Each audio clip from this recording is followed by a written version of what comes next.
Dear students, viewers, Urmila Yadav Hindi classes आपका स्वागत करता है।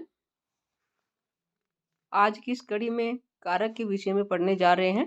कारक क्या होता है, कितने भेद हैं और इससे संबंधित बहुविकल्पीय प्रश्न, मल्टीपल चॉइस क्वेश्चन बहुत ही आसान है और आपको अच्छे से समझ में आएंगे, इसलिए आप अंत तक बने रहिएगा ताकि कारक के विषय में आपका जो भी संदेह हो, डाउट हो, वो क्लियर हो जाए।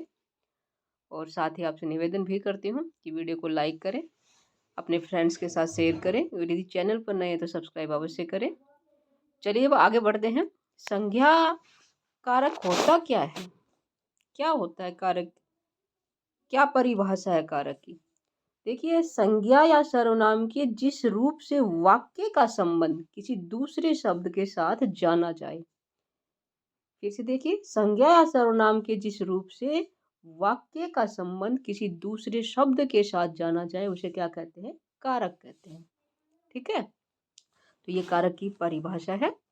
अब इससे संबंधित बहुविकल्पीय प्रश्न देखते हैं।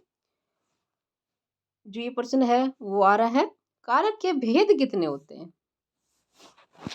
कारक के भेद होते हैं 6, 8, 5, 7। इनमें से कौन सा है, 8 भेद होते हैं। कितने भेद होते हैं, 8 भेद होते हैं। कौन कौन से, कर्ता, कर्म, करण, संप्रदान, अपादान, संबंध, अधिकरण और संबोधन। ये कारक के 8 भेद हैं। अब अगला प्रश्न आ रहा है, चयन कीजिएगा यदि आपको पता है तो, और कमेंट बॉक्स में लिखिएगा अपने सही उत्तर का। शब्द के जिस रूप से क्रिया के आधार, समय, स्थान का ज्ञान हो वहां कौन सा कारक होता है। करण कारक होता है या संप्रदान या अधिकरण या कर्म, कौन सा कारक होता है। किस पे क्लिक करोगे आप। देखिए, बोला गया है कि आधार, समय और स्थान का ज्ञान हो वहां होता है। आधार बोला है, समय बोला है, स्थान बोला है, तो कौन सा कारक होगा, अधिकरण कारक होगा। ठीक है, यह अधिकरण कारक की परिभाषा है, लिखना चाहे लिख सकते हैं। अगला है,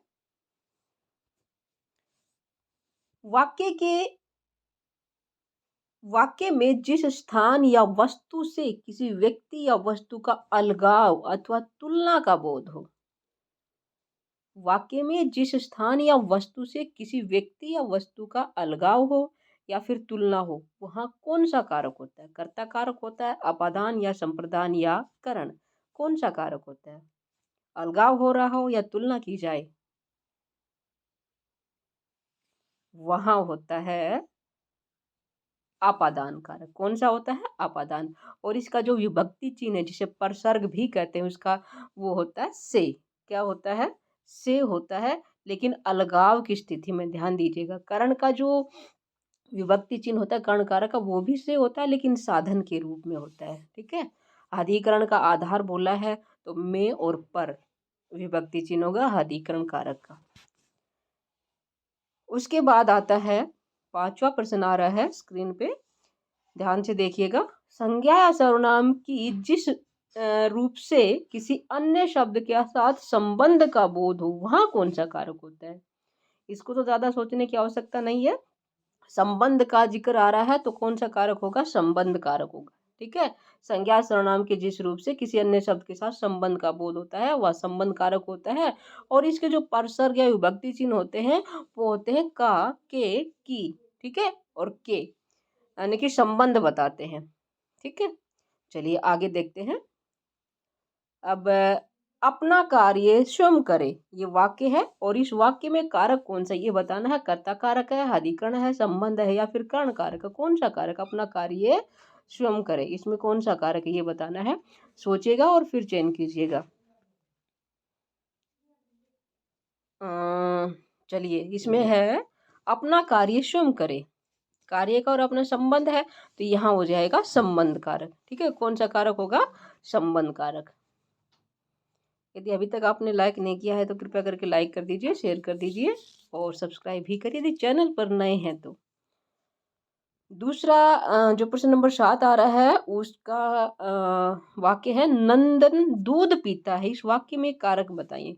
कर्ता, कर्म, संप्रदान या फिर कर्ण, कौन सा कारक है। नंदन दूध पीता है।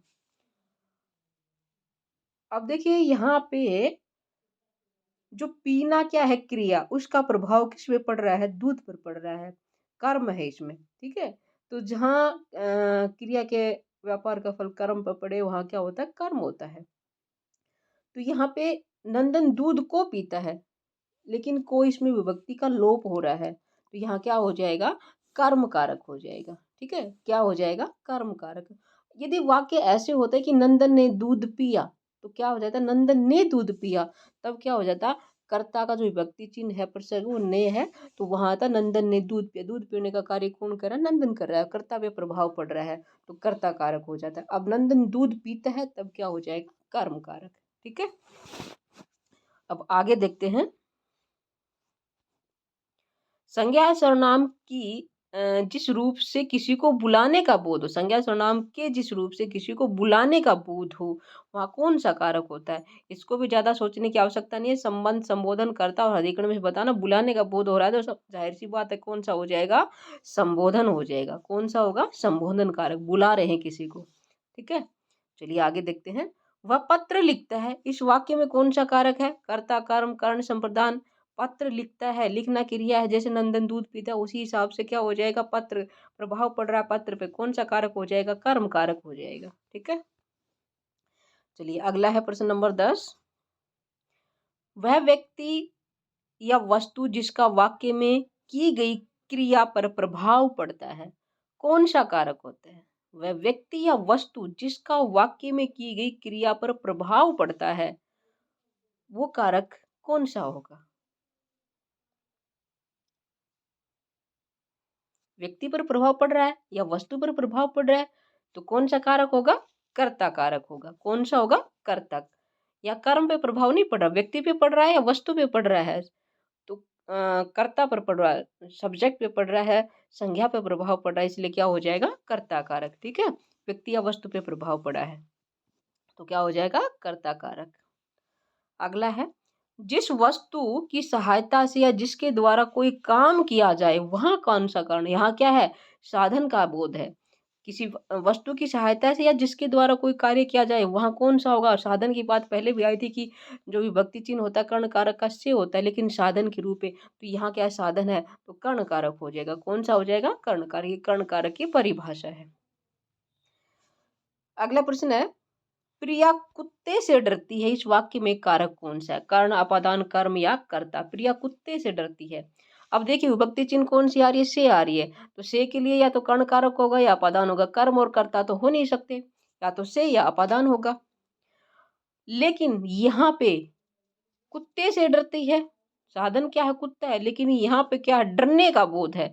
जहाँ डरने का बोध हो, लजाने का बोध हो, वहाँ कौन सा कारक होता है, किसी को देने का बोध हो, मतलब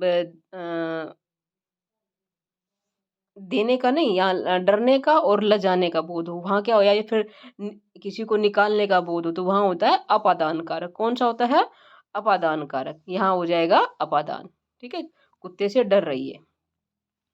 अगला है, स्कूल मेरे घर के सामने, इस वाक्य में कारक कौन सा, अधिकरण, संबंध, करण और संप्रदान। स्कूल मेरे घर के सामने है, कौन सा व्यक्ति चिन्ह आ रहा है, के सामने आ रहा है। के सामने किसका है, संबंध को बताने वाला, घर का और स्कूल का भी संबंध है, तो कौन सा कारक हो जाएगा, संबंध कारक। ज्यादा सोचने की आवश्यकता नहीं है, बिल्कुल बेफिक्र होके हम क्या कर देंगे, आंख बंद के संबंध कारक पे अपना निशान लगा देंगे, तुक्का लगा देंगे, क्लिक कर देंगे, लॉक कर देंगे। ठीक है, चलिए अगला है, बहू ससुर से शर्माती है, इस वाक्य में कौन सा कारक है। अभी अभी मैंने बताया था, जब डरने का बोध हो, निकलने का बोध हो और लजाने का बोध हो, वहाँ कौन सा कारक होता है, अपादान कारक होता है। बाकी के विषय हम नहीं सोचेंगे, तो शर्माने का, लजाने का बोध हो रहा है, इसलिए कौन सा कारक हो जाएगा, अपादान कारक हो जाएगा। ठीक है, चलिए एक बार फिर से आपसे निवेदन कर रही हूँ, यदि लाइक नहीं किया तो लाइक करें, शेयर करें, और चैनल पर नए तो सब्सक्राइब अवश्य करें। जिसे देखता हूँ वही स्वार्थी निकलता है, इस वाक्य में कारक बताएं। जिसे देखता हूँ वही स्वार्थी निकलता है, सोचेगा, संप्रदान, संबंध, अधिकरण, कर्म, इनमें से करना है, कौन सा करोगे आप। जिसे और वही, दोनों का, जिसे देखता हूँ इसका और वही स्वार्थी निकलता है, दोनों का आपस में संबंध है, तो कौन सा कारक हो जाएगा? संबंध कारक हो जाएगा। ठीक है।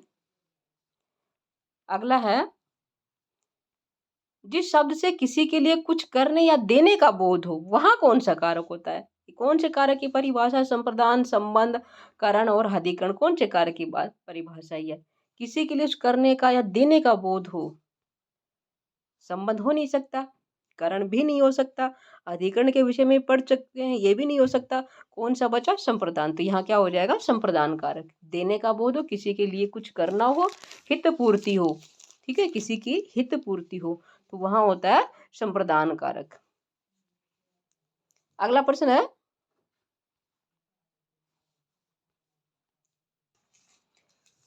अनुज बस से दिल्ली जा रहा है, इस वाक्य में कारक कौन सा? ध्यान से पढ़िएगा। अनुज बस से दिल्ली जा रहा है, वाक्य है, अपादान कारक है, कर्म है, कर्ण है, या फिर कर्ता है? देखिए, अनुज बस से दिल्ली जा रहा है, कौन सी व्यक्ति आई है? से आई है, और किससे जा रहा है? बस से जा रहा है, तो किसका बोध हो रहा है? साधन का बोध हो रहा है। साधन का बोध हो, वहां कौन सा कारक होता है? करण कारक होता है। इसका सही उत्तर हो जाएगा करण कारक। अगला है, अंकित अगले साल आएगा, अपादान, करण, कर्म, अधिकरण। देखिए यहाँ पे अंकित अगले साल आएगा, यहाँ पे क्या होगा?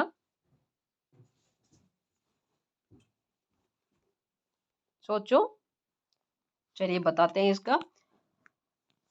यहाँ हो जाए,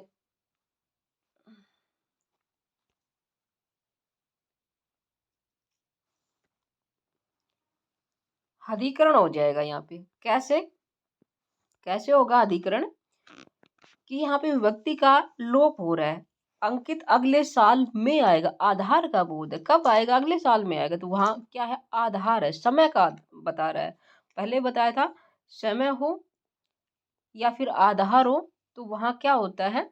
अधिकरण होता है। तो समय का बोध, और इसलिए क्या हो जाएगा? अधिकरण कारक हो जाएगा। ठीक है, आप या विभक्ति पे मत जाइएगा, बिल्कुल सही है, ये अधिकरण कारक होगा, ध्यान दीजिएगा इस बात पे। अब अगला है, गुरुजी को फल दो, इसमें कोई विभक्ति आ रही है, कौन सी विभक्ति आ रही है? को आ रही है, तो क्या करोगे? कर्म कारक, या करण या कर्ता संबंध, संबंध हो नहीं सकता, कर्ता भी नहीं हो सकता, और करण साधन से भी नहीं आया, तो यहाँ पे क्या होगा? गुरुजी को फल दो, तो यहाँ पे कर्म भी नहीं होगा, इन चारों में से कोई नहीं है, तो यहाँ संप्रदान कारक होगा। कौन सा होगा? संप्रदान। क्यों होगा? मैंने बताया था कि जहाँ किसी को कुछ दिया जाए, हित पूर्ति की जाए, देने का बोध हो, वहां पे संप्रदान कारक होता है, और उसका विभक्ति भी वहां को लग जाता है। ठीक है, उस समय जब देने का बोध हो तब। तो गुरु जी को फल तो देने का बोध, इसलिए क्या हो जाएगा? संप्रदान कारक होगा। यहाँ पे कर्म कारक नहीं, कोई व्यक्ति होते हुए भी या कर्म कारक नहीं होगा, संप्रदान कारक होगा, क्योंकि यहाँ देने का बोध हो रहा है। ठीक है, संप्रदान कारक कीजिएगा इसमें। चलिए आगे देखते हैं, साधुओं की संगति से बुद्धि सुधरती है, इस वाक्य में कौन सा कारक है? संबंध, करण, संप्रदान, अधिकरण। साधुओं की संगति से बुद्धि सुधरती है, क्या करोगे? संबंध। क्या करोगे? संबंध कारक करोगे। यहाँ पे से विभक्ति आ रही है और संबंध का बोध है, इसलिए क्या हो जाएगा? संबंध कारक हो जाएगा। ठीक है, चलिए अगला है, मोहन छत पर चढ़ रहा है, पर विभक्ति है, कौन सी है? पर है, मोहन छत पे चढ़ रहा है, कारक हो जाएगा हदीकरण, आधार का बोध, इसलिए क्या हो जाएगा? हदीकरण कारक। अगला है, पंकज दिल्ली से आगरा जा रहा है, इसमें बताइएगा, करण करें या अपादान करें, संबंध किया, या फिर कर्म करें? कर्म, देखिए कर्म नहीं हो सकता, कर्म नहीं हो सकता, कोई विभक्ति आती है, संबंध भी नहीं है यहाँ पे, और करण और अपादान, इसमें से देखो क्या होगा? करण में विषय विभक्ति आती है, अपादान में विषय आती है, कौन सा करोगे आप? पंकज दिल्ली से आगरा जा रहा है, क्या हो सकता है? यहाँ पे होगा अपादान कारक। क्या होगा? अपादान। क्यों होगा? पंकज आगरा से दिल्ली जा रहा है। अब नहीं, दिल्ली से आगरा जा रहा है। यहाँ क्या होगा? दिल्ली से आगरा जा रहा है, दिल्ली से अलग हो रहा है, दूर जा रहा है दिल्ली से, अलगाव की स्थिति हो तो अपादान कारक हो जाएगा। ठीक है, चलिए अगला देखते हैं।